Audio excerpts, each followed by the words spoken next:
Bonjour Église missionnaire évangélique baptiste de l'Outaouais. Voici vos annonces pour la semaine du 22 août 2021. Cette semaine, il y a temps de prière mardi à 11h. Tous les groupes Connexion continuent de se rencontrer aux 2 semaines. Pour assister au culte en présentiel, vous continuez de vous inscrire en ligne sur emebo.inscription@gmail.com. Vous avez toutes les semaines jusqu'à samedi midi. Si vous êtes inscrit au culte et qu'il vous arrive une urgence qui vous empêche d'assister en présentiel, vous devez absolument motiver votre absence en écrivant à emebo.inscription@gmail.com. Nous continuons de faire nos dons de manière électronique par virement Interac. L'adresse est trésorerie@emebo.org. Dans la section questions, vous mettez l'objet de votre don, soit dîme, offrande, mission, action de grâce, etc. Et le mot de passe est Emebo84 en minuscule. Nous souhaitons un joyeux anniversaire à tous ceux qui célèbrent un anniversaire de naissance, de mariage, de conversion cette semaine. Joyeux anniversaire. Si vous nous visitez pour la première fois, la deuxième fois ou même la troisième fois, bienvenue parmi nous. Pour toute question, n'hésitez pas de prendre contact avec nous. Et à vous tous, bonne adoration.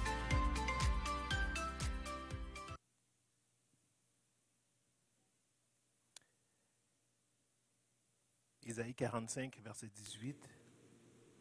Ainsi parle l'Éternel, le Créateur des cieux, le seul Dieu, qui a formé la terre, qui l'a faite et qui l'a affermie, qui l'a créée pour qu'elle ne fût pas déserte, qui l'a formée pour qu'elle fût habitée.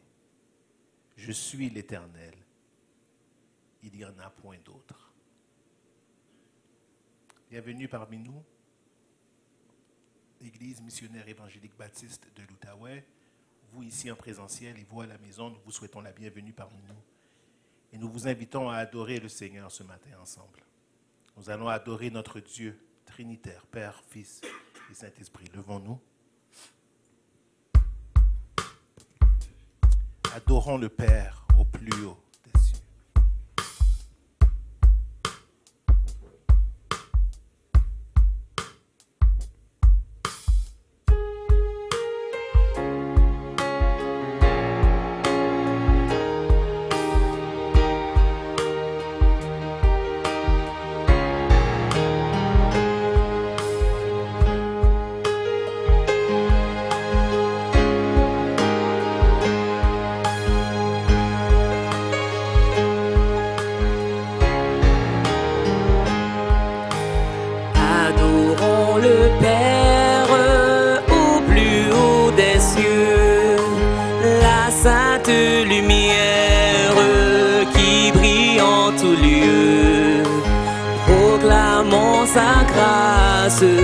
Le pardon divin, l'amour efficace, le bonheur sans fin. Célébrons la gloire du puissant Sauveur. Chantons la victoire du grand Rédempteur. Il vint sur la terre pour nous secourir. Plus tendre qu'un frère, il vint pour mourir. Bien céleste flamme, messager divin, viens montre à notre âme Jésus le chemin. Descends à cette heure dans nos cœurs joyeux, qu'il soit ta demeure, Esprit glorieux. Notre Dieu règne encore, jamais son amour ne s'endort. Le vent se déchaîne, nos cœurs sont en peine, mais Dieu nous conduit jusqu'au port. Notre Dieu règne encore, jamais son amour ne s'endort. Ce qu'il nous vrai pour jamais. Notre Dieu règne encore, notre Dieu règne encore. Notre Dieu règne encore. Jamais son amour ne s'endort.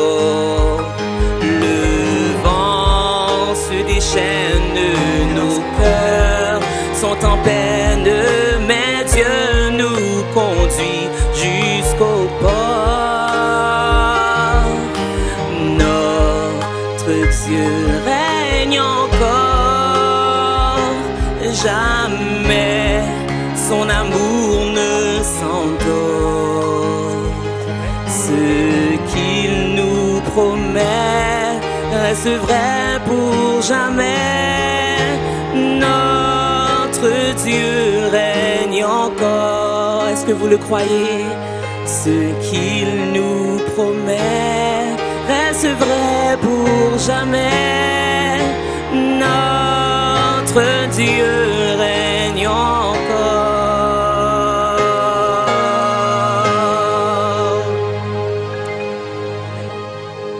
Tu es digne,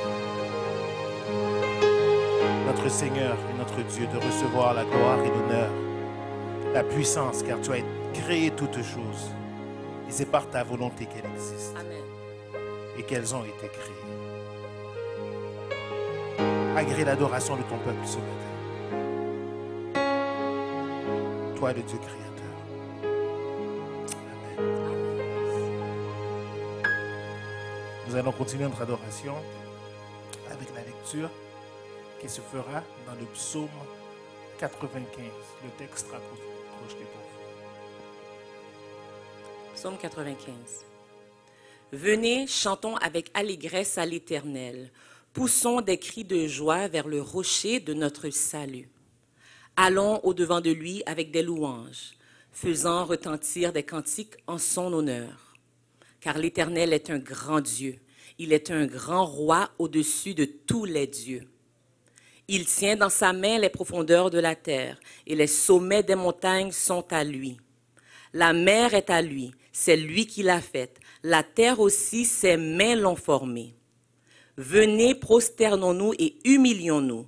Fléchissons le genou devant l'Éternel, notre Créateur.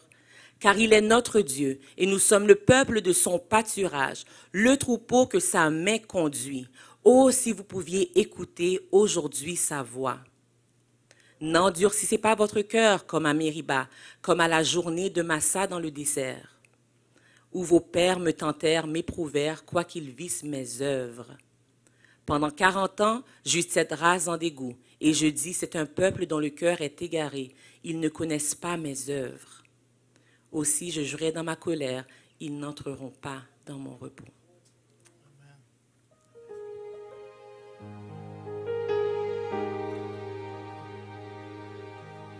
Vous savez, c'est un grand Dieu que nous servons.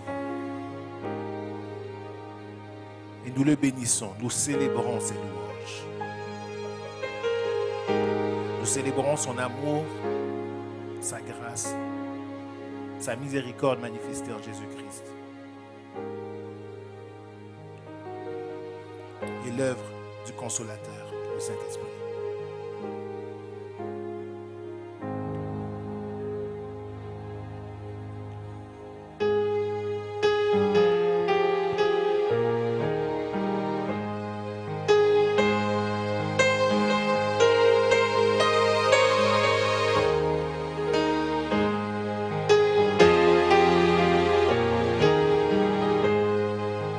Grand Dieu, nous te bénissons, nous célébrons tes louanges.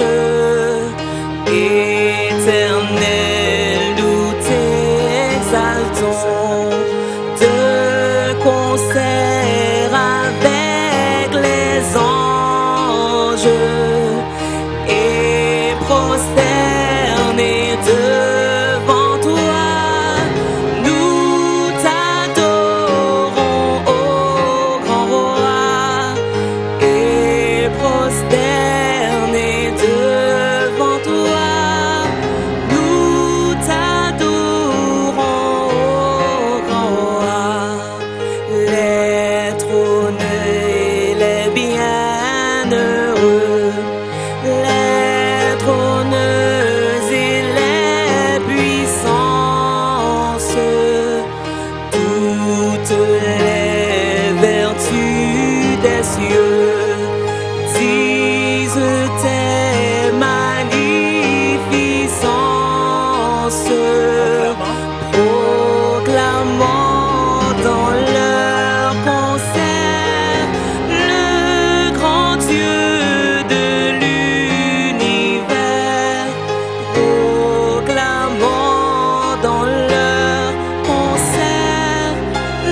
peuple, Seigneur, et bénis ton héritage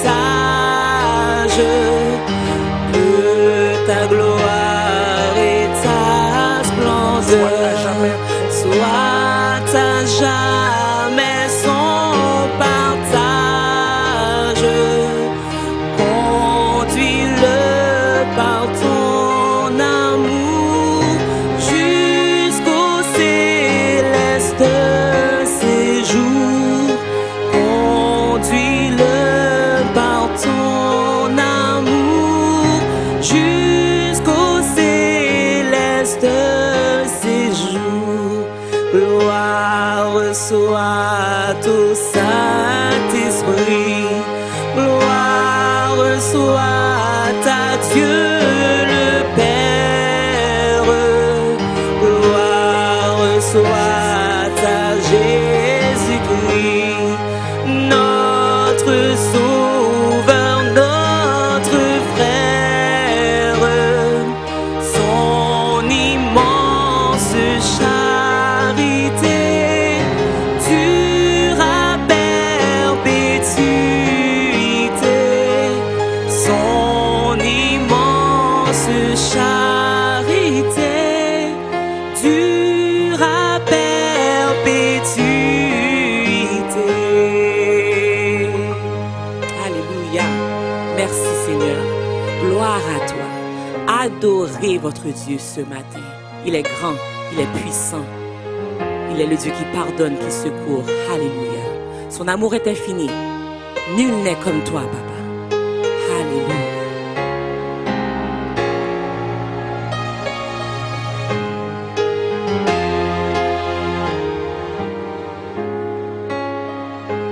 L'amour du Père est infini,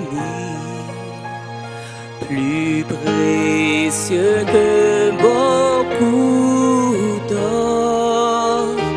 Il a donné son Fils unique et fait de nous son trésor.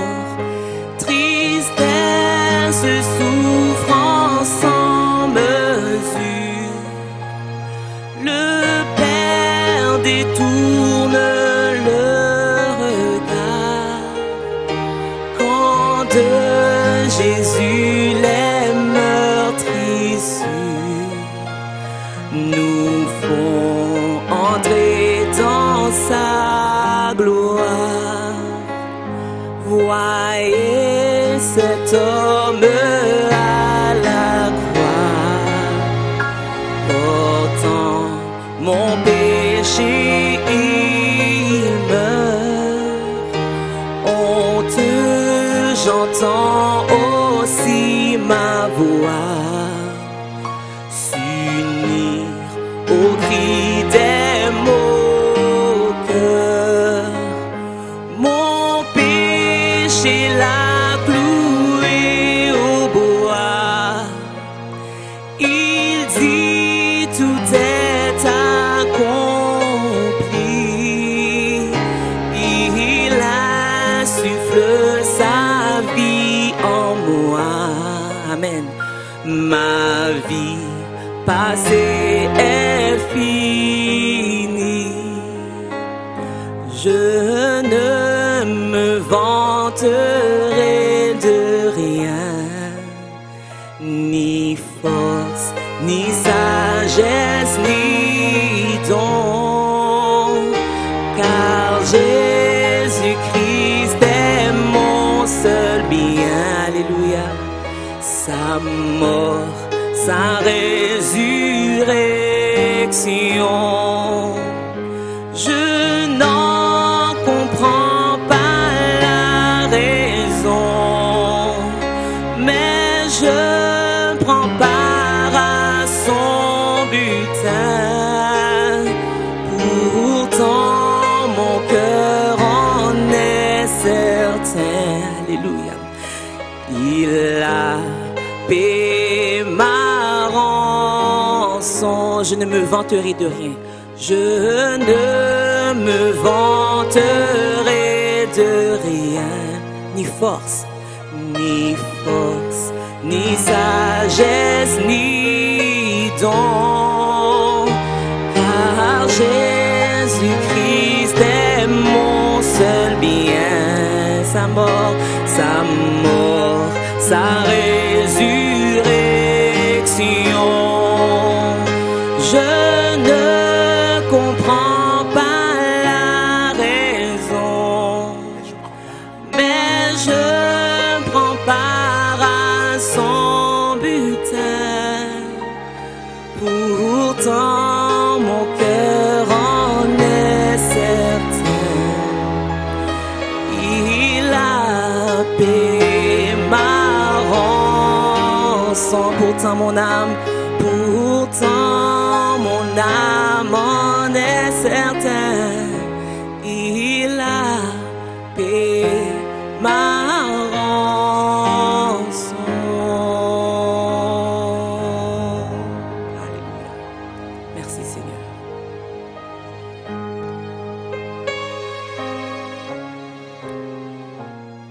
Merci, Père. Pour ton amour.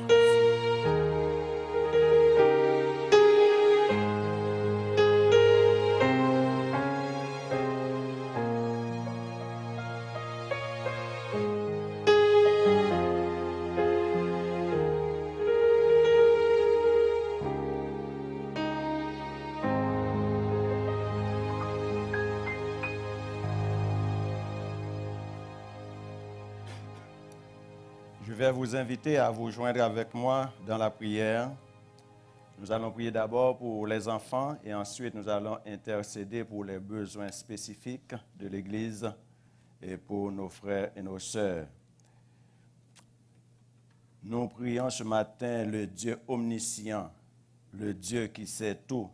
Dans Matthieu chapitre 10, le verset 30, nous lisons « Même tous nos cheveux sont comptés ». Donc notre Dieu est omniscient, il sait tout. Invoquons le nom de ce Dieu tout-puissant. Père éternel, Dieu tout-puissant, toi le Créateur, nous ne sommes pas venus t'annoncer quoi que ce soit, car tu connais toutes les choses. Nous sommes venus implorer ta faveur sur nos enfants. Nous sommes venus te demander ta bénédiction sur eux, afin qu'ils grandissent dans la connaissance de ta parole. Nous voulons que nos enfants apprennent à te remercier pour la vie éternelle qu'ils ont en Jésus, pour l'acte de la réconciliation qui a été payé, pour le Dieu d'amour que tu es. Donne à nos enfants la sagesse de comprendre qu'ils sont aimés d'un amour infini. Père, notre bon berger, nous te supplions de susciter la passion de nos enfants et de nos jeunes à mettre leur confiance en ton Fils en Jésus et qu'ils cherchent en ton royaume plus que toute autre chose. Papa, je te demande du succès pour nos enfants. Accorde-leur ta faveur afin qu'ils prennent le dessus de toute situation négative qui pourrait nuire à leur développement et à leur épanouissement. Accorde-leur ta faveur pour qu'ils deviennent des personnages comme Moïse, Joseph, Esther, qui ont marqué l'histoire parce qu'ils ont mis leur confiance en toi. Papa, revêt nos enfants de la puissance de ton Saint-Esprit, afin qu'ils ouvrent des portes que la connaissance humaine ne peut s'ouvrir. Ô Père, nous te prions pour que nos enfants soient reconnaissants envers toi, le Dieu pourvoyeur. Que nos enfants se confient en toi et comptent sur tes promesses, afin que rien dans ce monde n'enlève la paix intérieure qu'ils ont en Jésus. C'est dans le précieux nom de Jésus que j'ai ainsi prié pour eux. Prions maintenant pour les besoins de l'Église.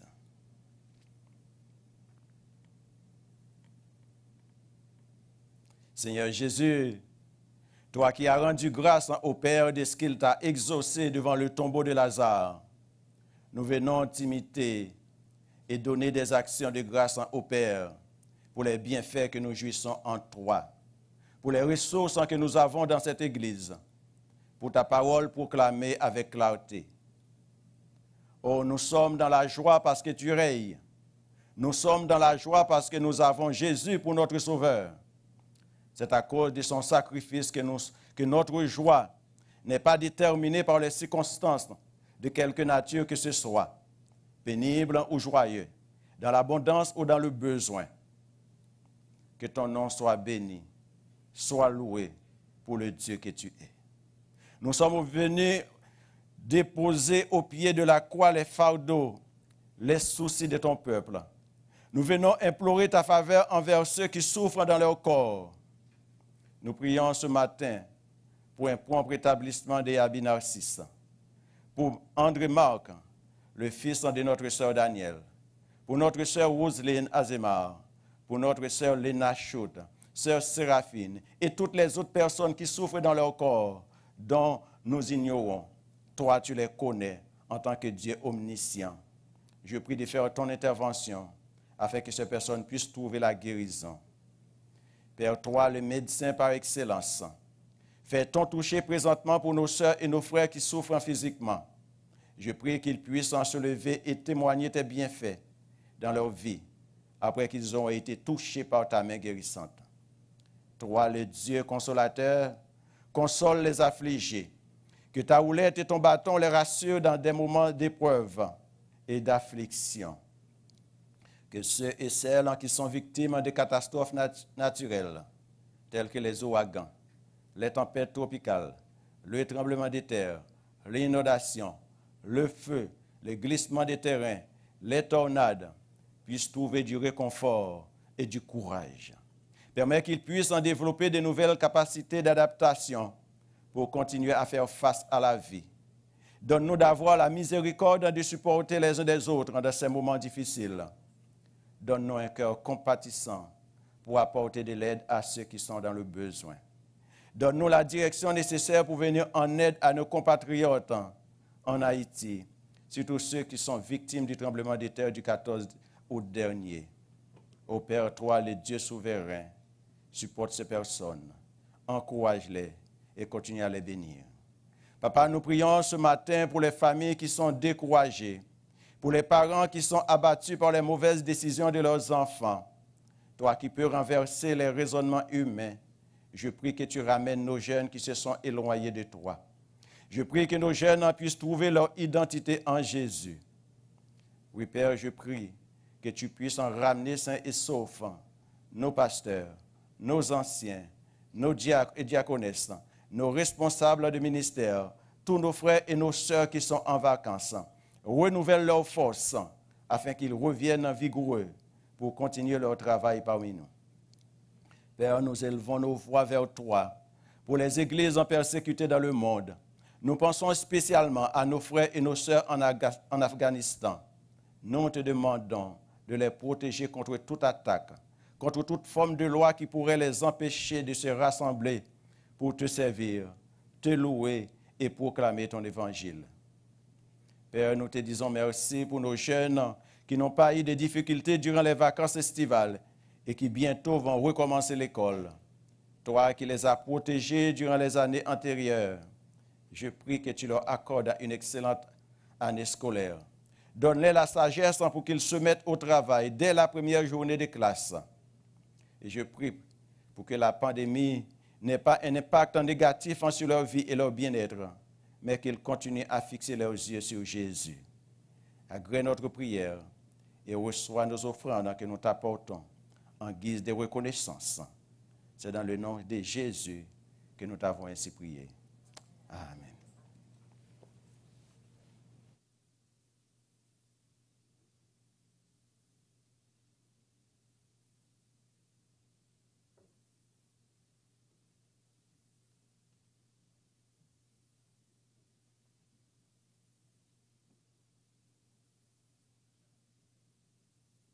Eh bien, je vous demande d'ouvrir votre Bible à Ésaïe chapitre 54. Ésaïe 54. Je vais lire pour nous notre texte. Nous poursuivons, même dans l'absence de notre pasteur Arsène, nous poursuivons notre étude en Ésaïe. Puis il faut se rappeler qu'on ne fait pas ça juste pour le faire, pour dire, Aimé Beau a fait Ésaïe, tous les 66 chapitres, on est bon. Mais on trouve l'Évangile là-dedans. Il y en a qui parlent de l'Évangile selon Ésaïe, puis c'est vrai. Donc, écoutons l'Évangile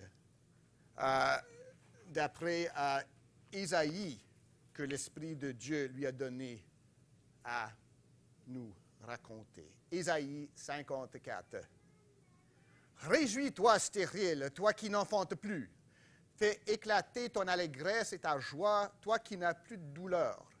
Car les fils de la délaissée seront plus nombreux que les fils de celle qui est mariée, dit l'Éternel. Élargis l'espace de ta tente, qu'on déploie les couvertures de ta demeure. Ne retiens pas, allonge tes cordages et affermis tes pieux, car tu te répandras à droite et à gauche. Ta postérité envahira des nations et peuplera des villes désertes. Ne crains pas, car tu ne seras pas confondu. Ne rougis pas, car tu ne seras pas déshonoré. Mais tu oublieras la honte de ta jeunesse, et tu ne te souviendras plus de l'opprobre de ton veuvage. Ton Créateur est ton époux, l'Éternel des armées est son nom, et ton Rédempteur est le Saint d'Israël. Il se nomme Dieu de toute la terre. Car l'Éternel te rappelle comme une femme délaissée et au cœur attristé, comme une épouse de la jeunesse qui a été répudiée, dit ton Dieu. Quelques instants, je t'avais abandonné, mais avec une grande affection, je t'accueillerai. Dans un instant de colère, je t'avais un moment dérobé ma face. Mais avec un amour éternel, j'aurai compassion de toi, dit ton Rédempteur, l'Éternel. Il en sera pour moi comme des eaux de Noé. J'avais juré que les eaux de Noé ne se réprendraient plus sur la terre. Je jure de même de ne plus m'irriter contre toi et de ne plus te menacer. Quand les montagnes s'éloigneraient, quand les collines chancelleraient, mon amour ne s'éloignera point de toi, et mon alliance de paix ne chancellera point, dit l'Éternel, qui a compassion de toi. Malheureuse, battue de la tempête, et que nul ne console. Voici, je garnirai tes pierres d'antimoine, et je te donnerai des fondements de saphir. Je ferai tes créneaux de rubis, tes portes d'escarboucle, et toute ton enceinte de pierres précieuses. Tous tes fils seront disciples de l'Éternel, et grande sera la prospérité de tes fils. Tu seras affermi par la justice. Bannis l'inquiétude, car tu n'as rien à craindre. Et la frayeur, car elle n'approchera pas de toi. Si l'on fonde des complots, cela ne reviendra pas de moi. Quiconque se liguera contre toi tombera sur ton pouvoir. Voici, j'ai créé l'ouvrier qui souffle le charbon au feu et qui fabrique une arme par son travail. Mais j'ai créé aussi le destructeur pour la briser. Toute arme forgée contre toi serait sans effet. Et toute langue qui s'élèvera en justice contre toi, tu la condamneras. Tel est l'héritage des serviteurs de l'Éternel. Tel est le salut qui leur viendra de moi, dit l'Éternel, parole du Seigneur. Il y a certainement dans notre passage des versets que vous reconnaissez bien, et on va peut-être essayer de les mettre en contexte afin que l'on ne les cite pas sans intelligence et on ne leur donne pas une mauvaise compréhension. Comment est-ce que vous faites pour encourager quelqu'un qui est déprimé, qui vraiment ça va mal pour lui? Bien souvent, on va dire, souriez, ça pourrait être pire. Hein?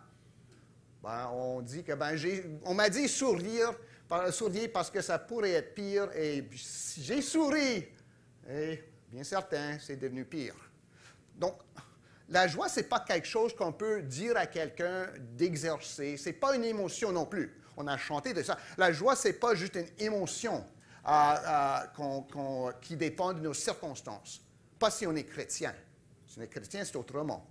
Ce n'est pas un état qu'on produit en soi pour noyer la réalité, les doutes, tout ça. La joie, ce n'est pas ça. Mais ici, on voit que la joie est un commandement. C'est un ordre de Dieu. Et cet ordre se fonde sur la fidélité de Dieu le Créateur et le Rédempteur de son peuple. C'est un commandement avec un contenu. Puis le contenu, c'est Dieu lui-même. Puis ça, c'est important. Parce que la parole de Dieu communique Dieu lui-même. C'est lui qui parle, c'est lui qui agit. Ce n'est pas juste question d'avoir des paroles magiques qu'on cite puis on espère que tout va bien aller. Donc, on va voir ce matin ici la joie de l'attristé. Comment un peuple en dépression, rejeté, peut se réjouir de leur Rédempteur. On va parler de la préparation, l'explication, la manifestation de ce salut, puis l'application qu'on fait avec. D'abord, on commence avec la préparation, versets 1 à 4. « Réjouis-toi, stérile. » C'est un autre récit de se réjouir. Puis bien souvent, on va dire ça au monde sans qu'on s'attende à quoi que ce soit, ou on va le dire ça dans le vide. Moi, ça va bien pour moi. Je vais te dire, réjouissez-vous, là. Vous ne connaissez pas mon état, là, vous. Ça va bien pour vous, ça va mal pour moi. Comment est-ce que vous osez me dire, réjouissez-vous? Mais si Dieu le dit. Il dit, réjouis-toi, élargis, ne crains pas. Tout ce que ça suit et dépend de l'œuvre du serviteur qu'on a discuté en chapitre 53. C'est pour ça que chapitre 54 suit 53. Hein? Ça dépend de l'œuvre du serviteur de l'Éternel qui s'est livré pour son peuple, par les maîtresseurs de qui nous sommes guéris. On ne peut pas lire chapitre 54 sans se rappeler chapitre 53. On ne peut pas parler de la joie, de la délivrance sans se rappeler Jésus-Christ, Fils de Dieu, qui s'est livré pour son peuple. Puis c'est ça que l'Éternel a dit ici à travers Ésaïe. Puis les images sont surprenantes ici. C'est juste, parce que bien souvent on lit la Bible, puis on essaie de mémoriser, puis on la rencontre. Mais la Bible, en plus d'être la vérité, il y a une beauté là-dedans. Il y a une rythme là-dedans. C'est pour ça qu'il faut écouter la Bible, lire la Bible à haute voix, voir les contours. C'est pour ça que les Bibles en papier, là, ça aide à la place des petites Bibles électroniques, mais j'en passe. Mais si vous voyez, si vous écoutez ça, réjouis-toi stérile. Élargis l'espace de ta tente. Ne crains, ne te retiens pas. Ouais, vas-y, là. Grouille, comme on dirait en beau québécois.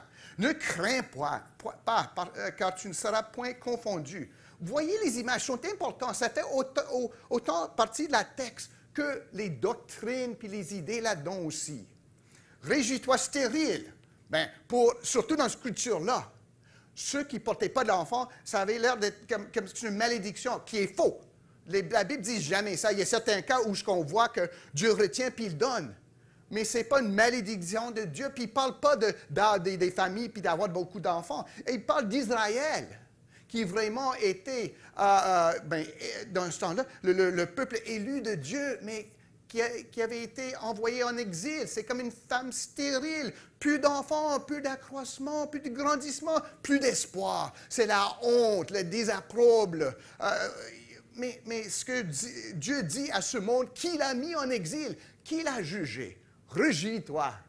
Moi, je te le dis, réjouis-toi. Élargis ta tente. Lorsque tu t'es rétréci, tu es envoyé en exil, le temple est détruit, fais-toi-en pas. Tu vis dans des tentes, élargis tes tentes. Ne crains point. Les étrangers sont venus envahir, t'enlever de ta terre. Ne crains point. Dieu dit toutes ces choses-là. Mais tu sais, les images, là, la femme stérile, abandonnée, va connaître la joie. Sarah et Rachel vont avoir leurs enfants. Hannah va avoir son Samuel. Ça ne parle pas de stérilité littérale, ni de promesse que chaque femme va avoir une famille. Ce n'est pas ici, on ne récite pas ça, puis Dieu va nous donner des enfants. Ce n'est pas ça. Ce qu'il dit ici, c'est une femme, Israël, jugée, va être féconde encore, va avoir des enfants. Puis, on ne peut pas, comme j'ai dit, lire ça sans se rappeler chapitre 53, où il dit de Jésus, ton serviteur justifiera beaucoup d'hommes. Il y aura beaucoup d'enfants.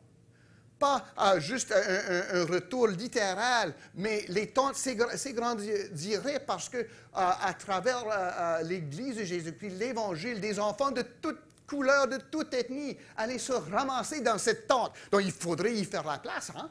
Parce que sans cela, on va être tassé là-dedans, mais Dieu ne veut pas ça. Donc, il dit à Israël, même dans le désastre, élargis, parce que le mieux est à venir. La tente ici, ça rappelle le désert. Ce n'est pas aller faire du camping.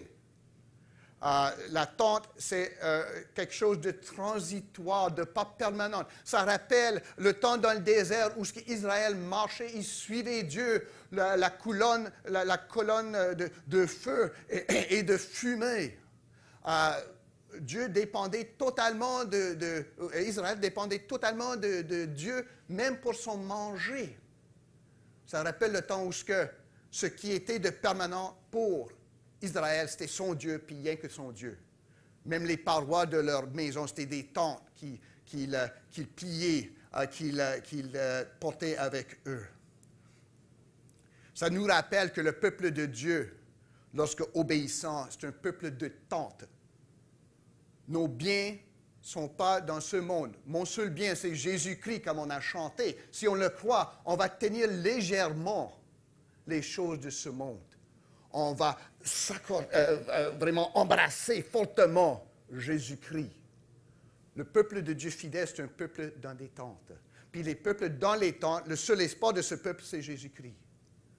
Peu importe quel genre de tente qu'il y a. Si on est dans des tentes littérales au sud d'Haïti, où il n'y a plus de bâtiments, le peuple-là qui sont en Jésus-Christ ont l'espoir que ces tentes-là vont être élargies, littéralement, puis figurativement aussi. Dieu nous appelle à nous réjouir, à élargir l'espace de sa tente, de s'attendre à la bénédiction de Dieu, pas en richesse, puis je vais avoir plus de voitures, puis de bébelles, puis un nouvel iPhone, là, mais la bénédiction que du monde allait venir au peuple de Dieu, se joindre au peuple de Dieu. Comme nous le faisons. Ça, nous sommes la réalisation de la prophétie. Est-ce que vous avez jamais pensé à ça? Toi, tu es la réalisation de la prophétie d'Ésaïe. Parce que tu es venu de loin te joindre au peuple de Dieu en Jésus-Christ. Donc, ils ont dû élargir la tente pour toi, pour donner de la place. Puis nous allons à notre tour élargir notre tente pour donner la place aux autres, pour qu'ils viennent se joindre à nous pour louer le Seigneur. Donc ici, Dieu dit, malgré les apparences, puis Dieu voit ce qu'on ne voit pas. Bien souvent, on dit, oh, on adore Dieu, mais on ne voit qu'avec nos yeux, hein? Il faut voir avec nos yeux, mais il ne faut pas juste cesser de voir rendu à cet stage-là. Dieu ne voit pas les choses comme nous les voyons. Au moment de la déception, il déclare pour son bien-aimé ici, il déclare pour nous la délivrance, voire la plénitude. Une plénitude qui est aussi réelle parce que ça existe dans la pensée de Dieu. Ce n'est pas juste les choses qu'on voit qui sont réelles. Mais ce que Dieu a promis, ça, c'est réel. Donc, Dieu dit à un peuple terrassé de se réjouir. De la pénurie, il y aurait de la plénitude. De la honte, il y aurait de l'honneur, encore une fois. Puis, il va parler d'un épanouissement choquant. Puis, il va parler de l'argent de cet épanouissement. Ésaïe 53, verset 10. Lorsque vous avez votre Bible en papier, puis on ne voit personne qui tourne les Bibles, voyons le monde. Je sais que chez vous, au foyer, vous êtes tout en train de chercher des références. Peut-être ici à l'église, on va vous suivre. 53 et 10. Quand les montagnes... 53, pas 54. 53 et 10. Il n'y a plus à l'Éternel de le briser, le serviteur Jésus-Christ, le Messie, par la souffrance. Après avoir livré sa vie en sacrifice pour le péché, il verra une postérité et prolongera ses jours et l'œuvre de l'Éternel prospérera entre ses mains. C'est de ça que parle Ésaïe 54. Nous sommes cette postérité. Nous qui sommes à Dieu en Jésus-Christ. Nous sommes, si on veut, pas le butin, peut-être comme on chantait, mais le trésor, les trophées de la grâce de Jésus-Christ. Puis c'est de cette manière que la tente allait s'élargir. Puis l'apôtre Paul nous le rappelle aussi en Galates chapitre 4. Galates 4, versets 27 à 28, il va citer ces versets-ci Galates 4, 27 et 28. Car il est écrit, réjouis-toi stérile. Non, je ne lis pas d'Ésaïe, je lis de l'apôtre Paul en Galates. Réjouis-toi stérile, toi qui n'enfantes point. Éclate et pousse des cris, toi qui n'as pas éprouvé des douleurs de l'enfantement. Autrement dit, tu vas avoir des enfants. Car les enfants de la délaissée, celle qui est jugée, celle qui a été abandonnée, qui a été comptée vraiment honteuse, car les enfants de la délaissée seront plus nombreux que les enfants de celle qui étaient mariés. Pour vous, frères, comme Isaac, vous êtes enfants de la promesse. Nous sommes en Jésus-Christ, nous sommes sauvés à cause de la fidélité de Dieu à lui-même, à sa promesse, à son alliance, à son peuple de l'ancienne alliance, en étendant les cordons de l'attente en Jésus-Christ. Nous sommes enfants de la promesse. Nous avons cet espoir dont parle Ésaïe. Et Dieu nous dit de nous préparer parce qu'il n'a pas terminé, lui, Dieu. Son œuvre de salut est terminée à la croix de Golgotha. Mais son œuvre de ramasser son peuple d'un peu partout, ce n'est pas terminé encore. Puis nous faisons partie de cette œuvre d'aller chercher le monde pour les amener à adorer le Dieu de Jésus-Christ. Donc, il a dit à Israël de se préparer parce qu'il y aurait de grandes choses. Réjouis-toi, élargis ta tente, ne crains point. Ben, c'est bien facile de dire, hein? Je dis tous des mots, ce sont des paroles. On est en pleine saison d'élection, puis les mots, il ne va pas en manquer, hein? Nos politiciens, il n'y a pas d'embargo sur les mots, les paroles. Il y en a partout un peu. Prochaine diapo. Parce que Dieu va expliquer pourquoi se préparer, pourquoi se réjouir, pourquoi être prêt à élargir l'attente, pourquoi ne pas craindre. C'est à cause de Dieu lui-même. Puis c'est ça, c'est important à retenir. On a chanté de Jésus-Christ. Pourquoi? Parce que Dieu est venu parmi nous lui-même en Jésus-Christ. Il s'est donné lui-même pour nous en Jésus-Christ. Il y a toujours un « je » et un « moi » lorsqu'on parle du travail, de l'œuvre de Dieu parmi nous. Ce n'est pas « Dieu va faire ça, il a fait ci, nous devons faire ça ». Non, c'est « Dieu a fait ça ». Dieu se parle au premier personnel, personne singulière ici. Verset 5. « Car ton Créateur est ton époux. » Ton. Je ne parle pas de tonton, là, mais ton. « L'Éternel des armées est son nom, et ton Rédempteur est le Saint d'Israël. Il se nomme Dieu de toute la terre, car l'Éternel te rappelle comme une femme délaissée et au cœur attristé, comme une épouse de la jeunesse qui a été répudiée. Quelques instants, je t'avais abandonné. » C'est qui parle maintenant? Est-ce que Ésaïe? Est-ce qu'Ésaïe a dit, ben j'ai eu mon voyage avec vous, là? Vous n'écoutez pas. Non, c'est plus Ésaïe qui parle, c'est Dieu lui-même. Ben, Dieu parlait avant par Ésaïe, mais c'est comme Dieu s'adresse directement au peuple délaissé maintenant. Quelques instants, je t'avais abandonné, mais avec une grande affection, un Dieu quelconque va t'accueillir. Non, je t'accueillerai. C'est comme si j'allais à ma femme Louise, je dis, ben ton mari t'aime. On me dit que ton mari t'aime. Est-ce que c'est ça que je dis? Bon, je ne risque pas d'avoir vraiment une vie heureuse si je dis ça, là. Je dis, moi, je t'aime, chérie, parce que c'est personnel, ça m'implique. Dieu, ici, il s'implique. Comme une épouse de la jeunesse qui a été répudiée, dit ton Dieu. Dans un instant de colère, je t'avais, verset 8, un moment dérobé ma face. Mais avec un amour éternel, j'aurai compassion de toi. Puis ça continue, hein? L'explication. Pourquoi est-ce qu'Israël, pourquoi est-ce que le peuple de Dieu peut avoir espoir même aujourd'hui? Parce que ton Créateur est ton époux, ton Rédempteur est le Saint d'Israël. Dieu s'implique à notre salut. Ce n'est pas question qu'il ordonne ça, puis c'est fait là-bas par une ordonnance en quelque part, une consigne gouvernementale. Ce n'est pas ça du tout. C'est Dieu s'est impliqué. Chapitre 53 décrit comment il s'est impliqué par son Fils unique, Jésus-Christ. Dieu, la deuxième personne, la Trinité, le Fils est venu parmi nous se donner pour nous. Je. Nous. Hein? On n'est pas appelé à faire des briques sans paille. Quand je dis ça, je parle de quoi, là? C'est quoi l'allusion à quoi je fais? Faire des briques sans paille. Les esclaves en Égypte, oui, avec Moïse, juste avant Moïse. Ah, OK, ben, dans le temps de Moïse. Mais Dieu ne nous appelle pas à ça. Il nous fabrique des briques. Il nous fabrique un foyer. Il nous donne un refuge. et Dieu même est ce refuge. Notez combien de fois le mot « je » ou « moi » apparaît là-dedans. C'est pour ça que c'est important de lire attentivement la parole de Dieu, l'écouter. Parce qu'on fait ça lorsqu'on se parle, j'espère. Vous êtes mieux de m'écouter attentivement. Sans cela, vous allez dire, ben c'est juste du blablabla. Hein? Mais Dieu, ce n'est pas du blablabla. Donc, on écoute. Puis il dit, je. Toi. Les mots sont tellement importants pour nous donner un espoir. Puis il ne parle pas juste à Israël. Ce n'est pas juste du temps passé. Il parle au peuple de Dieu. Ça veut dire qu'il nous parle aujourd'hui. L'Église de Jésus-Christ. Le peuple élu de Dieu, il nous parle pour nous donner l'espoir. Il fonde ses promesses sur quoi? Son statut comme créateur souverain, son statut comme époux fidèle et son statut comme rédempteur fidèle. Créateur, époux, rédempteur. Ce sont des images très puissantes. Hein?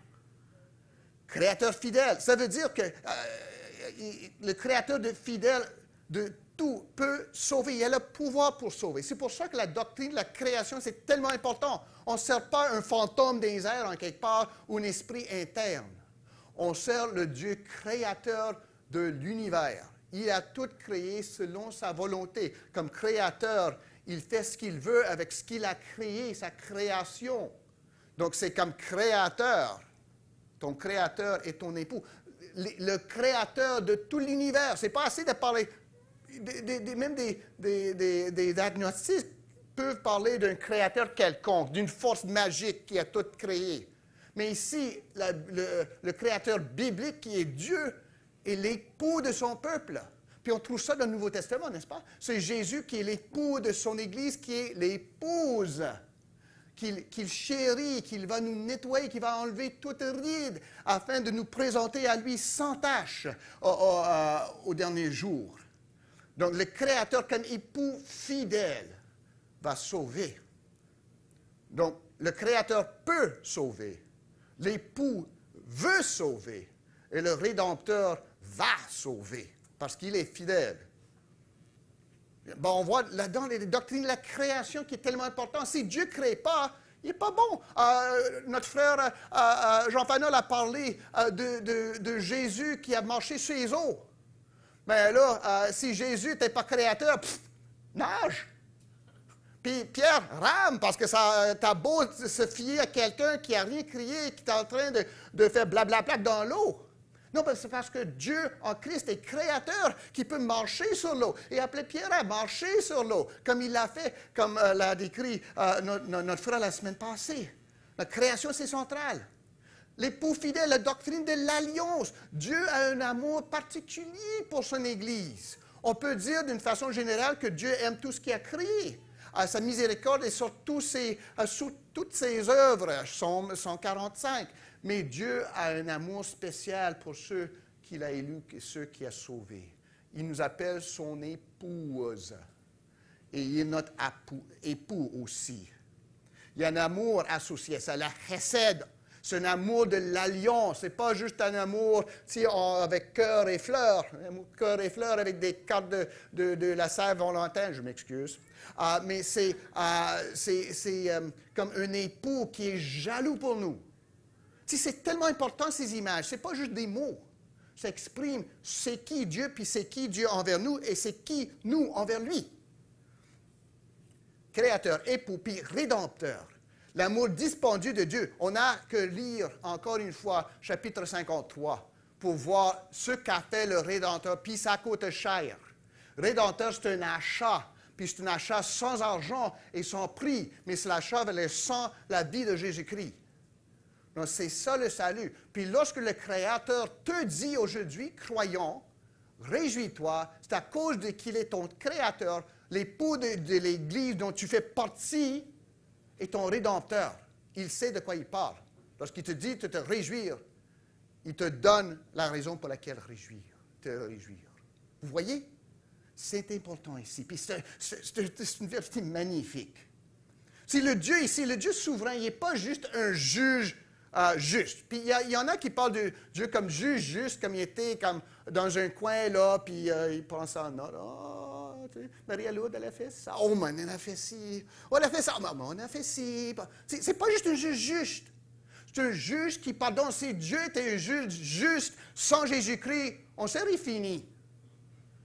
On ne mérite rien que la condamnation parce qu'on est rebelle au cœur. Mais le juge juste a donné, a fait porter son juste jugement par l'agneau de Dieu, Jésus-Christ. Il reste juste en même temps qu'il justifie l'injuste, nous, par celui qui est resté juste, Jésus-Christ. Mais c'est de ça que parle Dieu. Il va pardonner, pas à cause qu'on s'est refait, on a tourné la page un peu, mais par son amour en Jésus-Christ, il nous pardonne. Ça sépare la voie de Jésus-Christ de toute autre religion. Chaque religion a sa façon de gagner son ciel, de se garder en équilibre avec Dieu, de satisfaire aux exigences de Dieu assez bien. Même des religions athées comme le bouddhisme a une façon de garder comme un équilibre interne. Ça dépend, c'est en moi que je règle ces affaires, Dieu, parce que pour bien des bouddhistes, Dieu n'existait pas comme concept. Mais on voit que la vraie foi, la foi de Jésus-Christ, dit, vous êtes finis, mais Dieu va vous pardonner. Pas à cause que vous allez changer, mais parce que Dieu s'est changé envers nous en Jésus-Christ. Dieu a envoyé son Fils unique mourir pour toi. C'est pour ça que vous pouvez vous réjouir, parce que Dieu a fait toute l'œuvre. Il ne nous reste rien à faire que d'être reconnaissant envers lui, puis d'être obéissant envers lui, étant libéré par Jésus-Christ. Une partie de notre réjouissance, c'est d'obéir à Dieu en Jésus-Christ. Ces commandements ne sont pas lourds ni pénibles. Il nous libère pour ça, pour vivre en dignité, comme femme retrouvée, remise au foyer. On a une place. Puis c'est ça. Et l'espoir, la raison pour laquelle on a une place, c'est parce que notre Créateur est notre époux, notre Rédempteur est le Saint d'Israël. Puis on trouve ici que, comme j'ai dit ici, j'essaie de faire ça, des rimes un peu, sa souveraineté n'est pas saisonnière. Quelques thèmes principaux qu'on a vus en Ésaïe, c'est la sainteté de Dieu. Dieu est saint, il est parfait. Si on cherche à être croyant, puis la sainteté morale, éthique de l'âme ne nous intéresse pas, on n'a pas compris l'Évangile du tout. On cherche à être saint comme lui qui nous a sauvés est saint Jésus-Christ. Mais aussi, il y a la souveraineté de Dieu. Parce que le Dieu que nous présente Ésaïe, c'est un Dieu qui juge, c'est un Dieu qui envoie en exil, c'est un Dieu qui rappelle, qui sauve. Mais ce n'est pas un Dieu qui est absent. Donc, dans le désastre, Dieu n'est pas absent. Bien souvent, on essaie d'excuser Dieu comme il était un grand papy un peu... Oh, ben, Dieu n'était pas capable. Oh, des mauvaises choses sont passées, mais Dieu, il aurait voulu, mais soit il a oublié, il n'était pas capable, il luttait avec Satan, il était en vacances. Non, ça c'est Baal, c'est pas Dieu. Hein?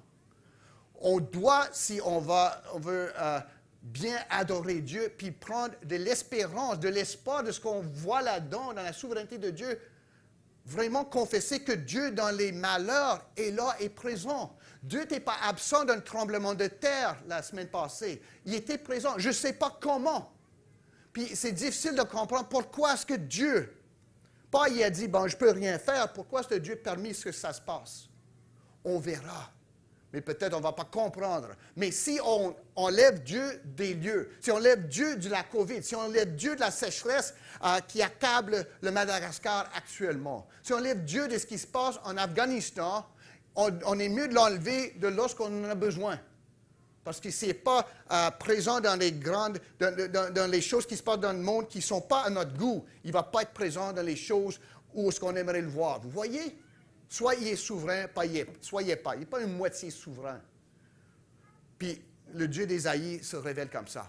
Dans l'exil, dans le jugement, malgré les déprédations des Assyriens, des Babyloniens, Dieu s'avère comme Dieu de son peuple, souverain.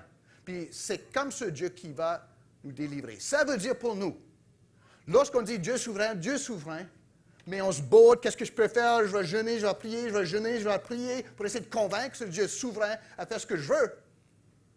À la place, on dit Dieu souverain. Il va faire ce qui est bon. Pourquoi? Pour me rendre conforme à Jésus-Christ. Puis Jésus-Christ, c'est le serviteur souffrant du chapitre 53. Le serviteur qui s'est donné, qui s'est fait meurtrir, qui est mort pour nous, les injustes, lui qui était juste. C'est ça la façon que Dieu fait face au désastre, au malheur, à mes fardeaux. Il les porte sur lui-même. Mais bien souvent, les résultats à quoi je m'attends ils ne vont pas être ce que je veux, mais ils vont être ce que Dieu veut. Puis ça va concourir toutes ces choses pour le bien, pour me rendre conforme à Jésus-Christ. Il faut apprendre ces leçons difficiles. Sans cela, soit on va dire que Dieu vraiment n'existe pas, ou on va mettre des paroles dans sa bouche. Dieu va me donner ça, va me donner un meilleur job, un époux qui m'aime, il va me guérir, c'est garanti. Ce n'est pas garanti. Ce qui est garanti en Jésus-Christ, c'est que Dieu va vous rendre conforme à Jésus-Christ. Puis Jésus-Christ, c'est le serviteur qui a souffert. Donc, dans le désastre, Dieu est présent. Mais il va œuvrer en nous pour nous rendre, peut-être pas en vie, peut-être même pas nous délivrer du désastre, mais nous rendre conformes à Jésus-Christ, nous délivrer de l'enfer, qui est bien plus important. Il faut avoir des attentes réalistes, pas pour diminuer ce que Dieu fait, mais si on veut, agrandir, d'élargir l'attente de nos expectations de Dieu, nos attentes de Dieu. Il va nous rendre conformes à Jésus-Christ, même dans le désastre. Même si on a accouché dans les rues, sans savoir si les maisons vont tomber sur la tête avec le prochain tremblement. Dieu nous rend conformes à Jésus-Christ. Et puis Dieu est présent. Il est présent dans les rues de Jacmel maintenant. Il n'est pas absent. Même si le secours des ONG n'est pas présent, Dieu est présent. Il ne va pas s'absenter de son peuple. Mais on ne peut pas dire que juste parce que Dieu n'a pas agi de la façon que je voulais, bon, il n'y a pas de Dieu, ou Dieu ne m'aime pas. Non, ce n'est pas ça. On se pose sur le Dieu qui est créateur, qui est époux et rédempteur. Le Dieu qui est Dieu là-dedans. Puis Dieu explique un peu son jugement et son salut ici. Verset 7 et suivant. Quelques instants, je t'avais abandonné. Temporaire, hein? Mais avec une grande affection, je t'accueillerai. Dans un instant de colère, je t'avais un moment dérobé ma face. Mais avec un amour éternel, j'aurai compassion de toi, dit ton Rédempteur l'Éternel. Tu sais, on voit la punition de jugement est temporaire, passagère. Mais l'amour, l'affection de Dieu dure à toujours. C'est ça le contraste que nous donne Isaïe. C'est un contraste que nous devons voir. Lorsque nous voyons dans nos familles les maladies, les enfants rebelles, les emplois perdus, des fois, ce n'est pas un jugement. Des fois, c'est quelque chose sans culpabilité de mon part. Dieu me fait passer à travers ça. Des fois, c'est un genre de correction d'un amour, d'un papa qui m'aime si je suis en Jésus-Christ. Mais ça dure juste pour un instant. L'amour ne chancelle pas. Même si les bâtiments chancellent puis tombent dans les rues, l'amour de Dieu ne chancelle pas, ça ne change pas. Ça ne fait que s'approfondir en Jésus-Christ envers nous. C'est ça que Dieu dit ici. C'est le Dieu du jeu, puis le Dieu de moi qui m'aime. L'espoir ne se réalise pas par le simple fait d'avoir espéré, d'avoir revendiqué certaines choses à Dieu, mais l'espoir est garanti par une réalisation que si Dieu a promis une chose, il va le délivrer. Il va le livrer, je veux dire. Puis il dit, en fin de compte, mon alliance de paix ne chancellera point. Tu sais, c'est question de chanceler. Hein? Il n'y aura pas de tremblement de terre en ce qui concerne mon amour pour mes élus. Même si la montagne tombe, mon amour ne va pas chanceler. Voir mon alliance de paix ne va pas chanceler. Cette alliance-là, c'est ça qui est établi en Jésus-Christ. Il va faire la paix entre l'homme et lui, en Jésus-Christ. C'est par sa compassion en Christ qu'il va réaliser toutes ces choses. Si ça prend un grand Dieu pour faire ça, puis ça prend un peuple qui le voit comme le grand Dieu qu'il est, pour recevoir la bénédiction de ces choses-là. Puis Isaïe continue en verset 11 à dire la manifestation, tel le salut. Mais le salut dont il parle vraiment, le mot devrait être probablement la justification, la justice, si on veut, en verset 11. Telle est la justice qui leur viendra de moi, dit l'Éternel. Autrement dit, on est considéré comme juste devant Dieu. Il n'y a pas une accusation qui va tenir contre nous parce que c'est Jésus qui est devant nous et notre avocat. Toute revendication, tout attentat va tomber sur ses épaules à lui. Dieu ne va pas voir les accusations de Satan ou ni d'autres, même mes propres doutes. Il va voir Jésus-Christ. Donc, son salut, c'est sa justice qui nous viendra de Dieu. Donc, Dieu explique c'est quoi la manifestation. Il a dit, il faut se préparer pour se réjouir, même si on ne voit pas les évidences actuellement. Pourquoi? Parce que Dieu est créateur, époux et rédempteur de son peuple. Il est un Dieu souverain en tout temps. De quoi ça va avoir l'air?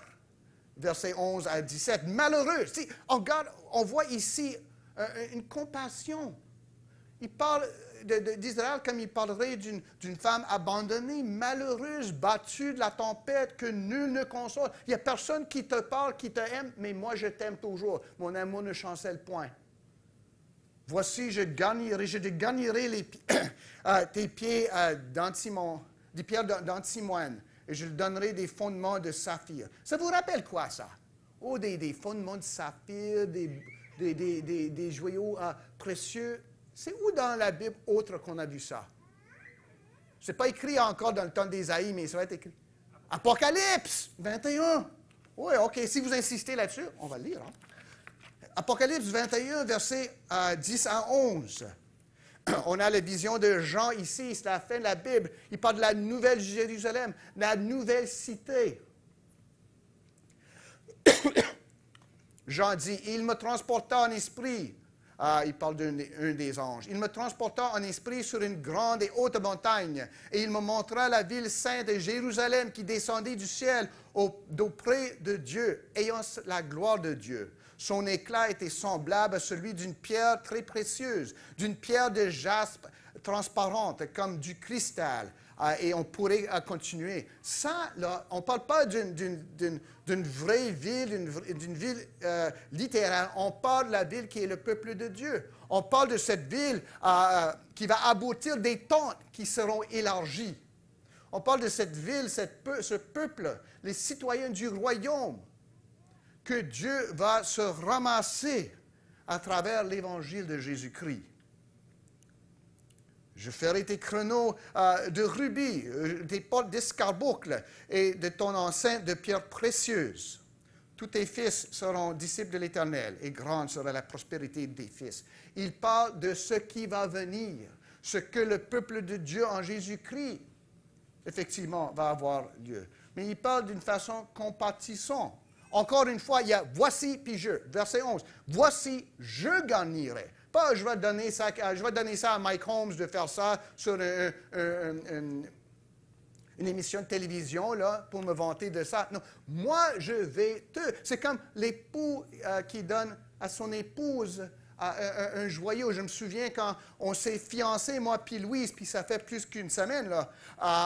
Je suis allé magasiner, m'acheter un bague, là, puis avec... Moi, je pensais que c'était énorme, le diamant, ça là, c'était pas aussi énorme que j'aurais pensé.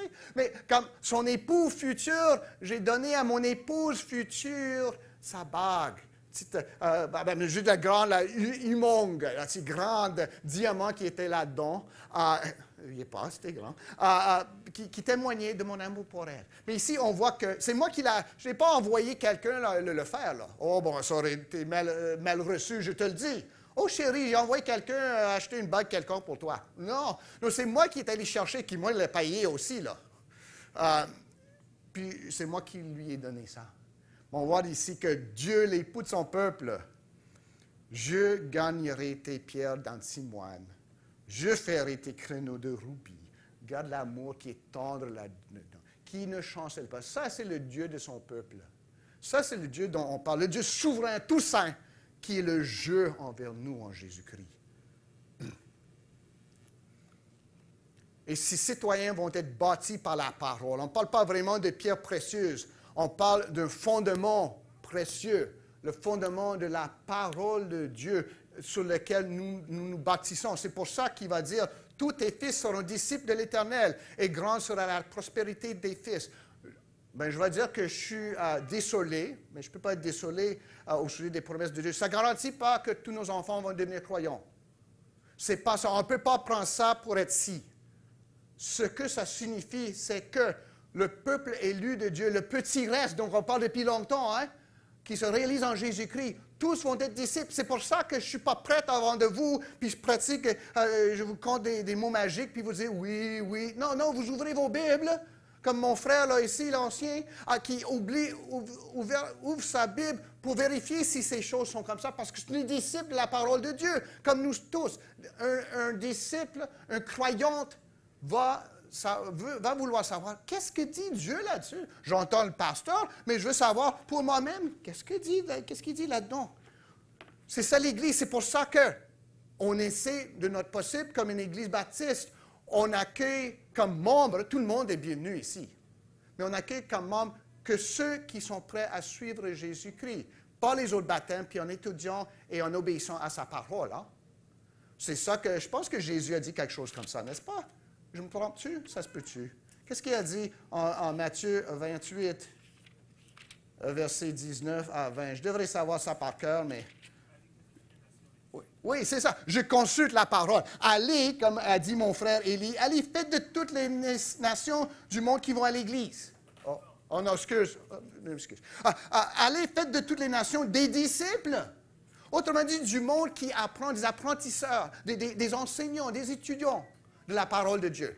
Donc, c'est pour ça qu'il dit, tous tes fils seront disciples de l'Éternel. Même en Jean 6, 45, c'est comme ça que Jésus a décrit son ministère à lui. Jean 6 et 45. Il est écrit dans les prophètes, dit Jésus, « Ils seront tous enseignés de Dieu. Ainsi, quiconque a entendu le Père et a reçu son enseignement vient à moi. » Ésaïe se réalise dans le ministère de Jésus-Christ. On continue à se réaliser aussi. Donc, les citoyens de cette nouvelle cité auront des citoyens bâtis sur la parole de Dieu, qui se fient à Dieu lui-même, de ce que Dieu a dit et a fait en Jésus-Christ, que l'Esprit Saint nous raconte par la parole de Dieu. C'est ça la cité de Dieu, c'est ça la cité qui a des fondements solides, que lorsque abattra la tempête et le déluge, il va rester solide, parce qu'on est ancré dans la parole de Dieu. On est des fils et des filles qui sont disciples de l'Éternel. Est-ce que c'est le cas pour vous aujourd'hui? Est-ce que vous êtes disciples qui aiment la parole de Dieu? Pas qui aiment être à l'Église. C'est beau d'être à l'Église, là, pour je ne décourage pas. Mais un disciple, c'est quelqu'un qui aime, qui suit la parole de Dieu, qui sait que c'est vrai, que c'est belle, ça guérit, ça dirige, ça ne nous trompe pas, ça chancelle jamais, ça nous montre Jésus-Christ. On est appelé à ça. C'est notre joie. Ce n'est pas un « oh, il faut lire la Bible ». Oh non! On commence à lire la Bible, puis on trouve comment belle que c'est. Les promesses là-dedans sont tellement encourageantes. Ça nous cause à nous réjouir. C'est pour ça que Dieu a dit que tous tes fils, les fils du peuple de Dieu, de la nouvelle cité, qui est le peuple de Dieu, tous citoyens seront disciples de l'Éternel. Tu seras affermi par la justice que Dieu nous donne en Jésus-Christ. Il nous compte juste. Puis c'est fini, hein? Non, c'est pas fini. Si Dieu nous compte, nous accorde, nous court la justice de Jésus-Christ, le résultat va être que nous allons pratiquer la justice de Jésus-Christ. Nous allons un peuple qui se force à être juste envers les autres et entre nous-mêmes, si on a cette justice qui nous affermit. La justice de Dieu va se montrer. Ça veut dire qu'on est un peuple juste. On traite les autres avec justice. On ne tolère pas l'injustice, les abus. On insiste là-dessus pour nous et pour ceux qui nous entourent. On ne reste pas muet là-dedans. Mais on fait du bruit si on voit de l'injustice. parce qu'on est un peuple envers qui Dieu a montré sa justice. Le verset 15. Si l'on forme des complexes, on a vu que, comme le sermon que prête Dieu, on va voir de quoi ça va avoir l'air ce salut.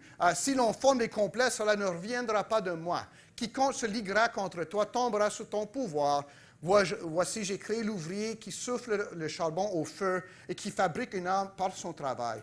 Et j'ai créé aussi le destructeur pour la briser. Toute arme forgée contre toi serait sans effet, et toute langue qui s'élèvera en justice contre toi, tu la condamneras. Il faut faire attention. Parce que bien souvent, on prend ça pour dire, il n'y aura pas rien de mauvais qui va m'arriver. Donc, je vais me donner à Jésus pour ne pas avoir de problème. Alors, vos problèmes ne font que commencer lorsque vous venez à Jésus-Christ. Vous échangez des problèmes éternels, le jugement de Dieu, la punition de Dieu, la colère de Dieu, contre les problèmes quotidiens. Parce que si le monde a crucifié Jésus-Christ, est-ce que vous pensez qu'ils vont vous acclamer lorsque vous venez à Jésus-Christ? Vous essayez de suivre Jésus-Christ? Pas juste venir à l'Église pour dire non, mais dire non, par contre, je fais ce qu'a fait mon Seigneur. Celui qui m'a sauvé, il faut que je lui obéis maintenant. Je ne suis plus comme le reste du monde. Est-ce que vous pensez que le monde va vous donner des plaudits pour ça? Probablement pas. Qu'est-ce que ça veut dire ici? Toute arme forgée contre toi sera sans effet. Est-ce que ça veut dire que les chrétiens ne souffrent pas? C'est mieux de ne pas vouloir faire ça, vouloir dire ça, parce que ça n'a pas de bon sens, ça.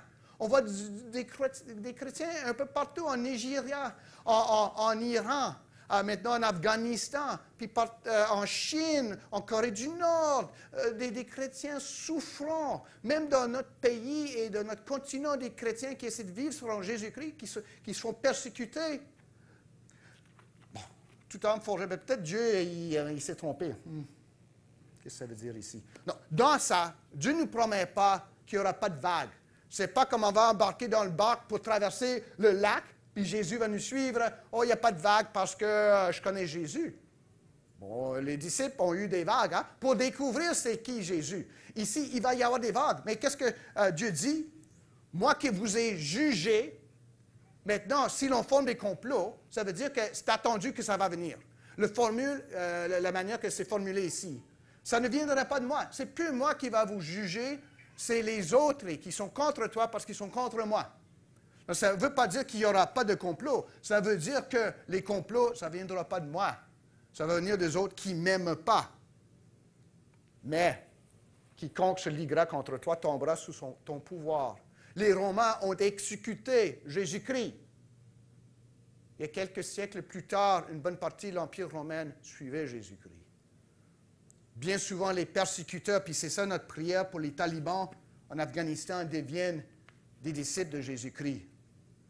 Parce que quiconque se liguera contre toi tombera sur ton pouvoir. Parce que le Dieu souverain, c'est ça, encore une fois, on revient à la création. Dieu qui est créateur souverain. Voici, j'ai créé l'ouvrier qui souffle sur le charbon au feu, qui fabrique un homme par son travail. Autrement, Dieu a créé même les ennemis. Il a donné les pouvoirs aux ennemis de former leurs armes. J'ai plus d'espoir. Non, il a dit, mais j'ai créé aussi le destructeur pour la briser. J'ai créé ceux qui vont porter mal contre toi. J'ai créé aussi ceux qui vont briser leur arme.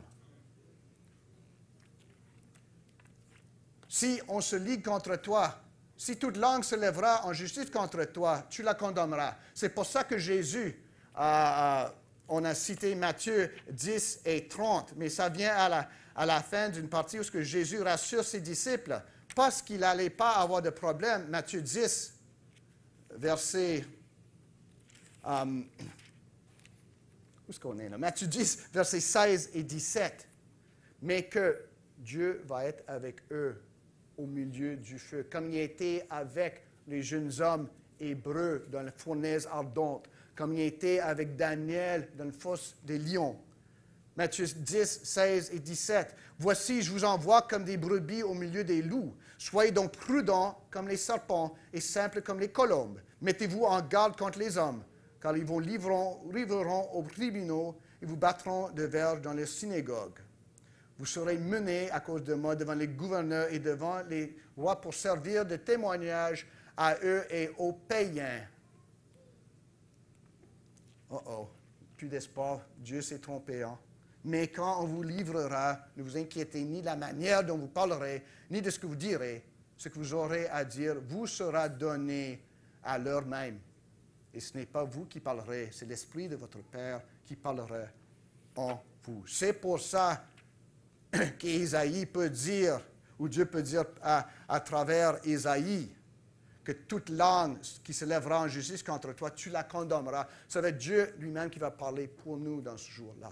C'est ça l'espoir pour ceux qui vont souffrir en Afghanistan, pour ceux qui ont déjà souffert pour la foi de Jésus-Christ. Ce n'est pas que Jésus les a abandonnés. Son Saint-Esprit a parlé pour et par eux, avec une sagesse divine pour contrer les accusations. Et même lorsque Satan parle contre nous, nous parlons contre lui. On n'a pas chanté ça ce matin, devant le trône du Très-Haut.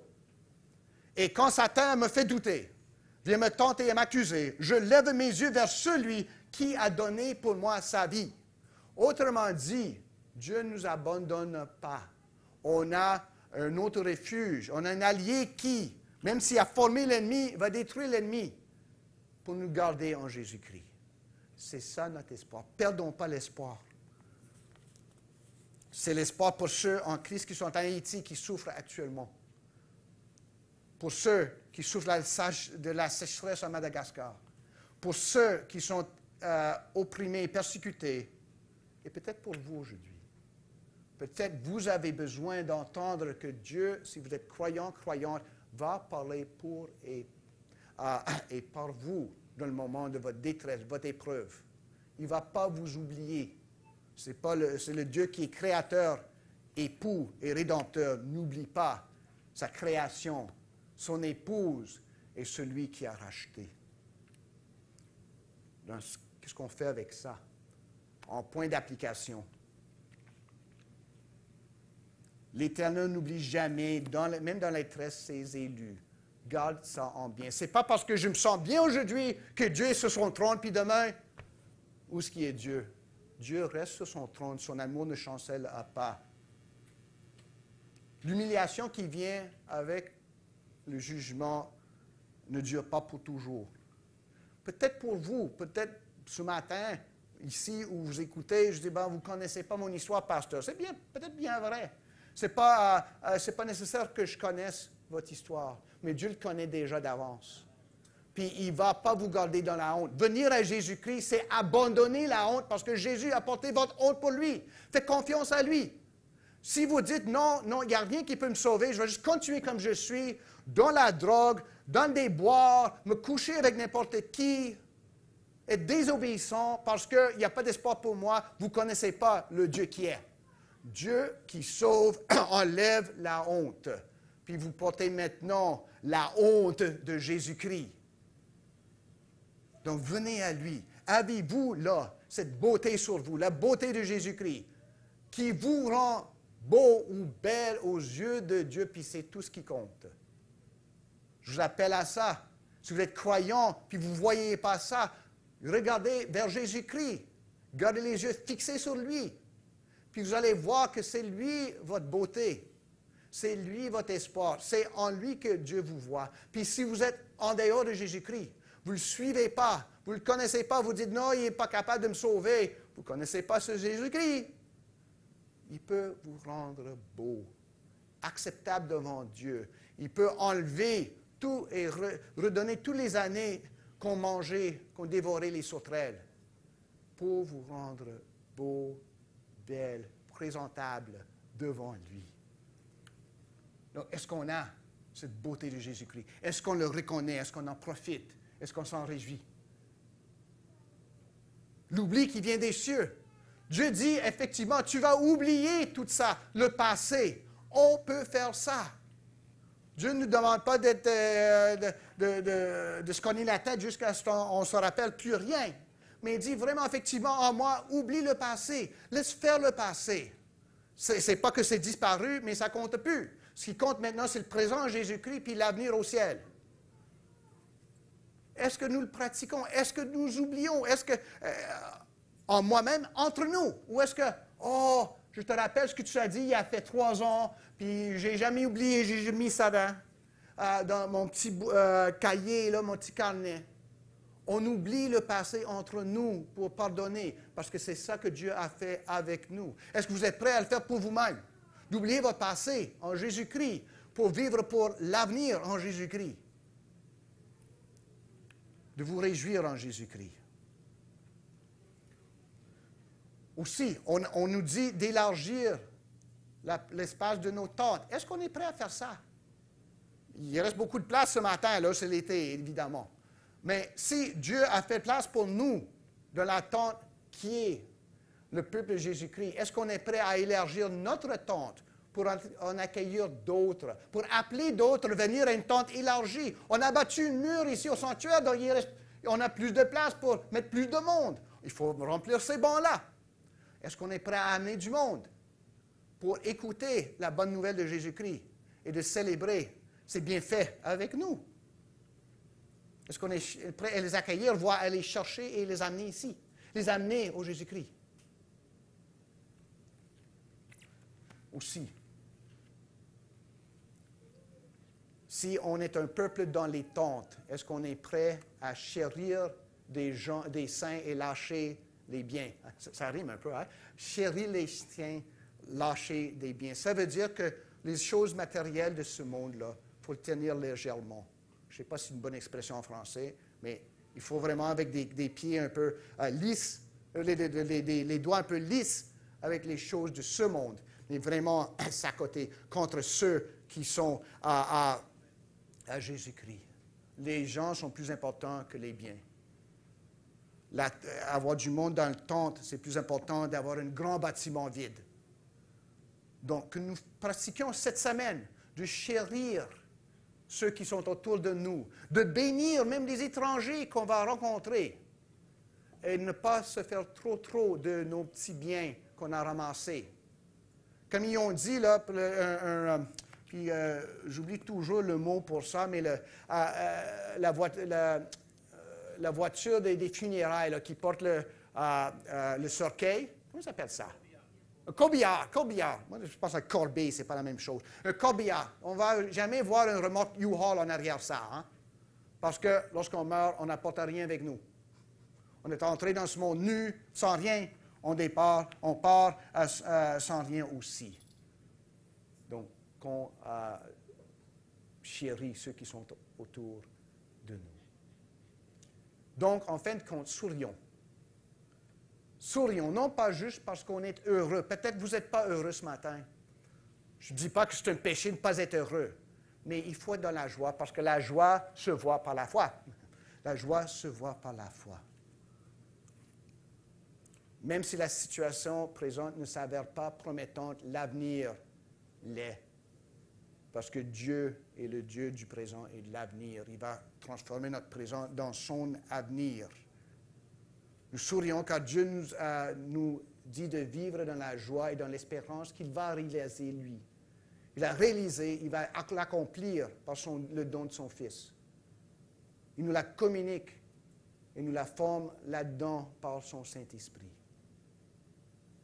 Est-ce qu'on peut dire, puis je finis avec ce verset-ci, il y a une chanson qui va, un cantique en anglais en tout cas, qui va avec ça, mais c'est un 2 Timothée 4.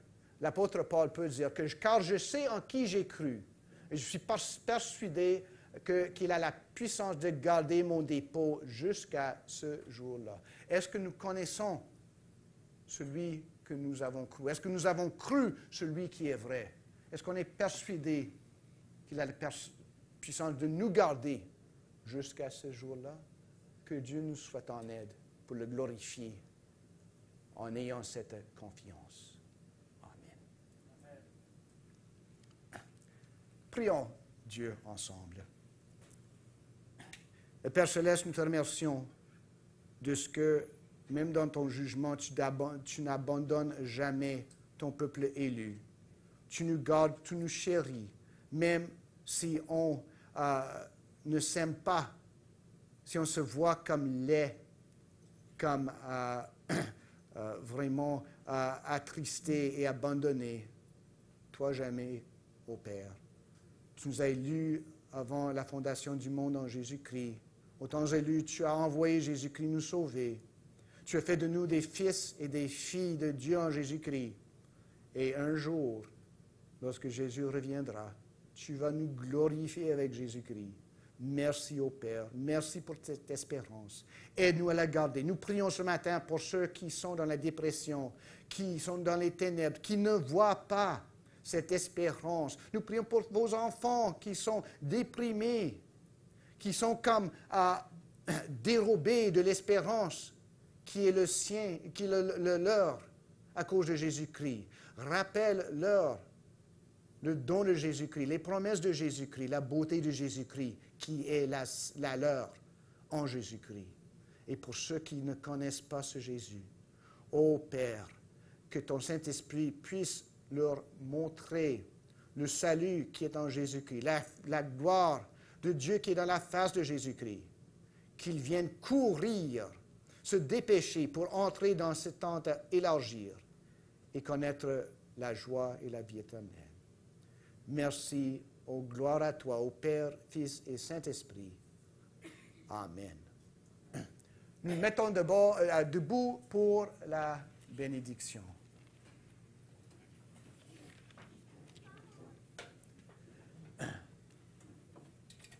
Que la paix de Dieu, qui dépasse toute intelligence, garde nos cœurs et nos âmes en Jésus-Christ, et que la grâce de Jésus-Christ, l'amour de Dieu le Père et la communion fraternelle du Saint-Esprit restent avec nous et parmi nous, et avec ceux que nous aimons. Allons dans la paix de Dieu. Amen.